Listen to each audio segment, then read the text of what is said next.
నమస్తే, నేను Priya. My TV వార్తలకి స్వాగతం. ముందుగా వార్తల్లోని ముఖ్యాంశాలు. మహారాష్ట్రలో ఘోర విషాదం. బారామతి సమీపంలో కుప్పకూలిన విమానం.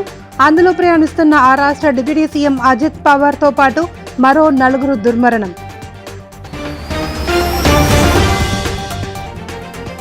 పశ్చిమ గోదావరి జిల్లా భీమవరం నియోజకవర్గ ప్రజా ప్రతినిధులు, కార్యకర్తలతో వైకాపా అధ్యక్షుడు వైఎస్ జగన్ సమావేశం. చంద్రబాబు పాలనపై నిప్పులు చెరిగిన మాజీ ముఖ్యమంత్రి. విశాఖలో భూదోపిడీపై కూటమి భాగస్వామ్య పార్టీలు ఎందుకు స్పందించలేదని ఎమ్మెల్సీ బొత్స సత్యనారాయణ సూటి ప్రశ్న. దీనిపై అన్ని వర్గాలను కలుపుకుని పోరాటం చేస్తామని వెల్లడి. మహారాష్ట్రలో ఘోర విషాదం చోటు చేసుకుంది. ఆ రాష్ట్ర డిప్యూటీ సీఎం ఎన్జీపీ అధినేత అజిత్ పవార్ ప్రయాణిస్తున్న విమానం బారామతి సమీపంలో కుప్పకూలింది. ఈ దుర్ఘటనలో అజిత్ పవార్తో పాటు మరో 4 అక్కడికక్కడే మృతి చెందారు. విమానంలో ప్రయాణిస్తున్న 5 మరణించినట్లు directorate general of civil aviation అధికారికంగా ధృవీకరించింది. బుధవారం ఉదయం ముంబై నుండి బయలుదేరి విమానం సుమారు 9 గంటల సమయంలో బారామతి వద్ద ల్యాండింగ్ అవుతుండగా అదుపు తప్పి కూలిపోయింది. ప్రమాద తీవ్రతకు విమానంలో మంటలు చెలరేగి దట్టమైన పొగలు అలుముకున్నాయి. విమాన శకలాలు చల్లా చెదురుగా పడిపోయాయి. జిల్లా పరిషత్ పంచాయతీ సమితి ఎన్నికల నేపథ్యంలో బారామతిలో ఏర్పాటు చేసిన బహిరంగ సభలో పాల్గొనేందుకు వెళ్తుండగా ఈ దుర్ఘటన జరిగింది. ఈ ఘటనపై ప్రధాని నరేంద్ర మోడీ, కేంద్ర హోంమంత్రి అమిత్ షా తీవ్ర దిగ్భ్రాంతి వ్యక్తం చేశారు. వారు వెంటనే మహారాష్ట్ర ముఖ్యమంత్రి దేవేంద్ర ఫడ్నవీస్ కు ఫోన్ చేసి ప్రమాద వివరాలు, తాజా పరిస్థితులు అడిగి తెలుసుకున్నారు. ప్రమాద వార్త తెలియగానే అజిత్ పవార్ కుటుంబ సభ్యులు హుటాహుటిన ఘటనా స్థలానికి బయలుదేరారు.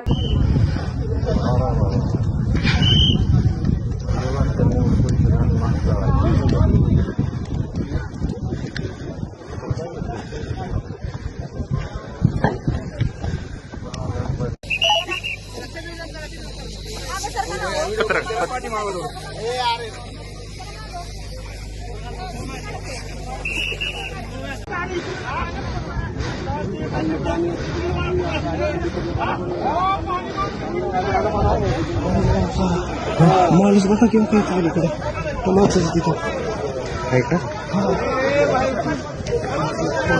పశ్చిమ గోదావరి జిల్లా భీమవరం నియోజకవర్గం వైఎస్ఆర్సీపీ స్థానిక సంస్థల ప్రజా ప్రతినిధులు, కార్యకర్తలతో పార్టీ కేంద్ర కార్యాలయంలో మాజీ ముఖ్యమంత్రి, పార్టీ అధ్యక్షుడు వైఎస్ జగన్మోహన్ రెడ్డి సమావేశమయ్యారు.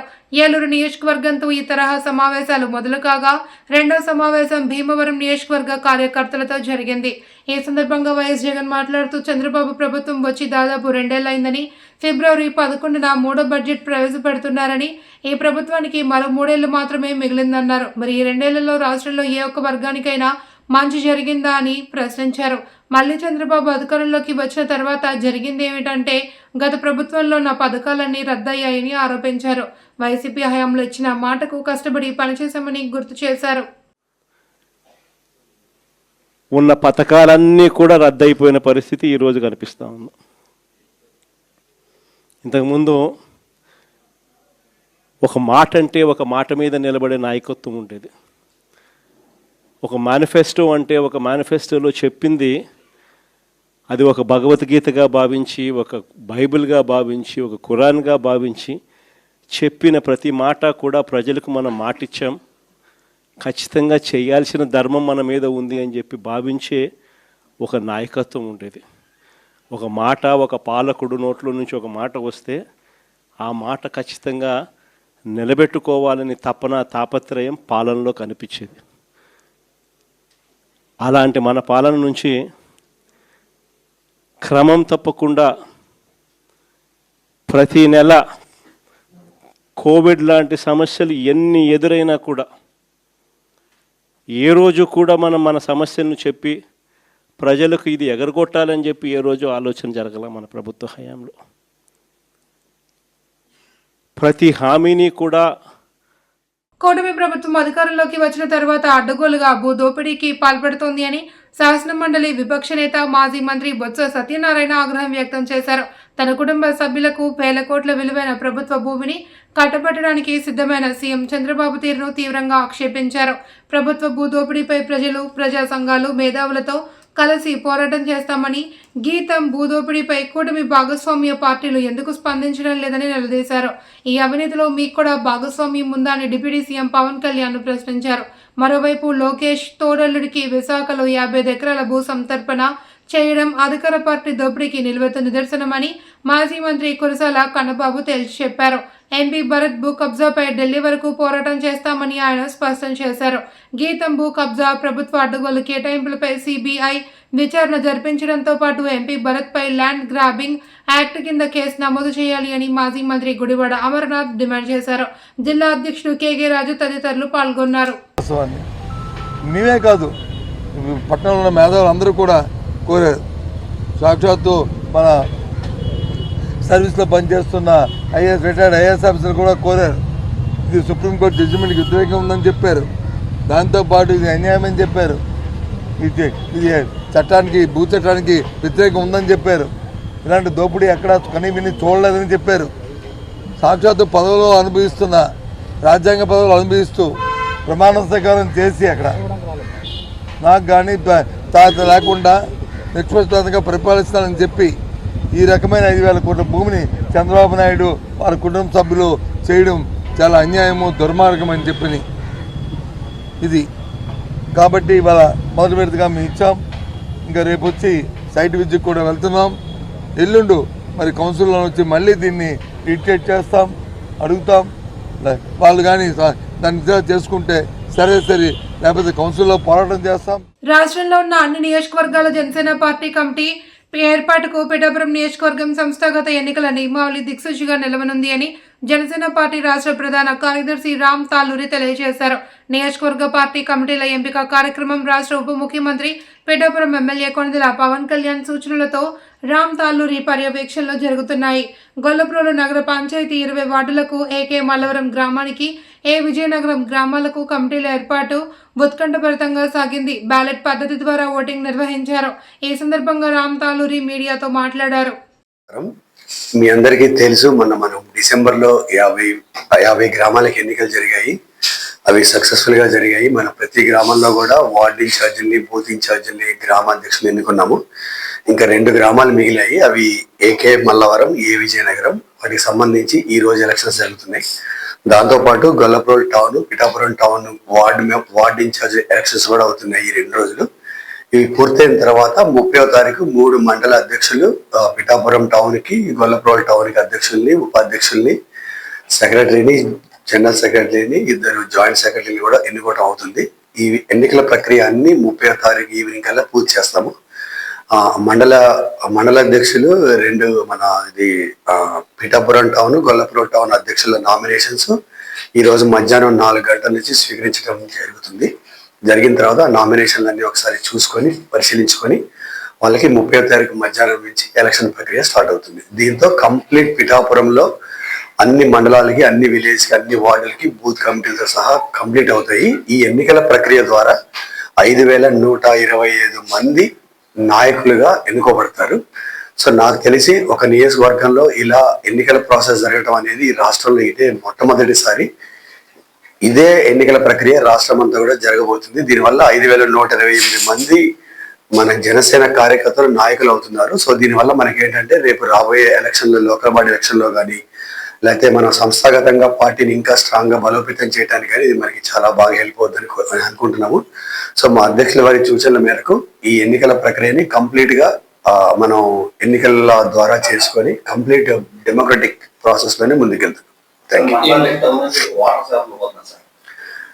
మండల అధ్యక్షులకి టౌన్ ప్రెసిడెంట్ కి ఓటర్లు వచ్చేసి 3 మండలాలకు కలిపి ఆల్మోస్ట్ 3,050 మంది ఓటర్లు ఉండబోతున్నారు. వాళ్ళు ఎవరంటే మనం ఎన్నుకున్న బూత్ ఇన్ఛార్జీలు, బూత్ ఇన్ఛార్జీలు, వార్డ్ ఇన్ఛార్జీలు, విలేజ్ ఇన్ఛార్జీలతో పాటు వాళ్ళు వేసుకున్న 5 మెంబర్స్ ఉన్నారు కదా, 4 ఉన్నారు కదా, ఇది కోఆర్డినేటర్స్. సో అంటే 5 ఒక వార్డు నుంచి మనకి 5 ఉంటారు. బూత్ నుంచి 5 ఉంటారు, విలేజ్ నుంచి 5 ఉంటారు. తూర్పుగోదావరి జిల్లా పర్యటనలో భాగంగా రాష్ట్ర SC commission chairman KS Jawahar, Rajamahendravaram R and B అతిథి గృహంలో ఎస్సీ ఎస్టీ ఉద్యోగులు ప్రజల నుండి ఉద్యోగ వ్యక్తిగత ప్రజా సమస్యలపై అర్జీలు స్వీకరించారు. బ్యాక్లాగ్ పోస్టుల భర్తీ, ఎస్సీ బస్తీ గృహాల సమస్యలు, సిబ్బంది కొరత, మెస్ ఛార్జీల పెంపు, ఎస్సీ విద్యార్థుల ఫీజు రియంబర్స్మెంట్, పెండింగ్ నిధుల విడుదలపై సంబంధిత అధికారులు తక్షణ చర్యలు తీసుకోవాలి అని చైర్మన్ ఆదేశించారు. ఈ సందర్భంగా మొత్తం 47 మంది బాధితులు అర్జీలు సమర్పించారు.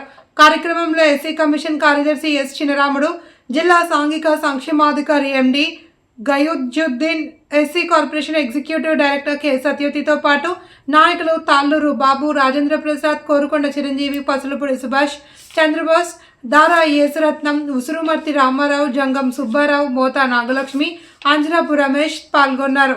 పర్యటన అనేది ఎక్కడా జరగలేదు.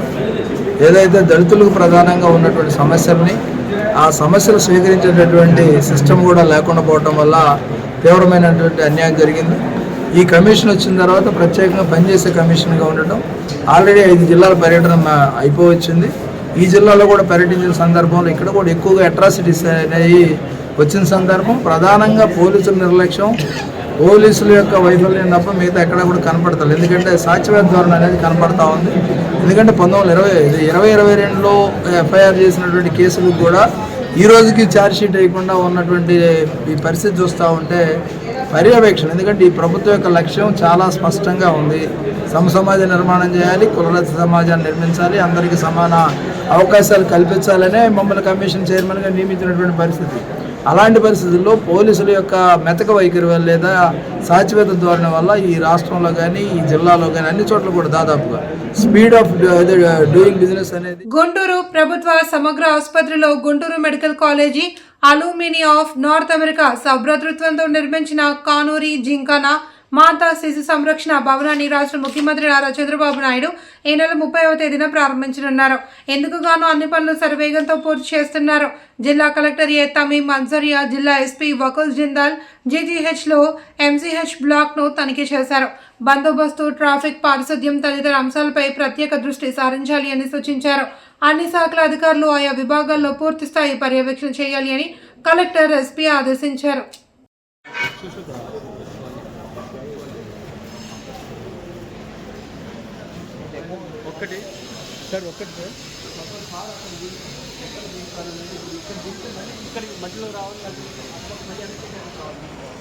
అల్లూరు జిల్లా అరకులోయలో ఈ నెల 30వ తేదీ నుండి వచ్చే నెల ఫిబ్రవరి 1వ తేదీ వరకు జరగనున్న అరకు చలి ఉత్సవాల ఏర్పాట్లపై జిల్లా కలెక్టర్ దినేష్ కుమార్ ఉన్నతాధికారులతో కలిసి సమీక్షించారు. అనంతరం మీడియా సమావేశం ఏర్పాటు చేసి అరకు చలి ఉత్సవ పోస్టర్ను విడుదల చేశారు. ఉత్సవ ప్రారంభోత్సవానికి రాష్ట్ర ముఖ్యమంత్రి చంద్రబాబు నాయుడు రానున్న నేపథ్యంలో పర్యటనపై జిల్లా కలెక్టర్ అధికారులతో మాట్లాడారు. దాని తర్వాత మన అరకుకి సంబంధపడిన మన ట్రైబల్ డిషెస్ని ఒకటి మన ఇండియన్ కల్నరీ ఇన్స్టిట్యూట్ తిరుపతి వారితో కలిసి ఒక ప్రయత్నం చేయడం జరుగుతుంది. దాంట్లో మన ప్రాంతంలో పండుతున్న మిల్లెట్స్ కానీ వివిధ ధాన్యాల నుండి మన ట్రైబల్ వే ఆఫ్ క్యూజిన్స్ అంటే మనకున్న ఫుడ్ ఐటమ్స్ ప్రిపేర్ చేయడానికి ఒక ట్రయల్ చేయడం జరుగుతుంది ఇవాళ రేపట్లో.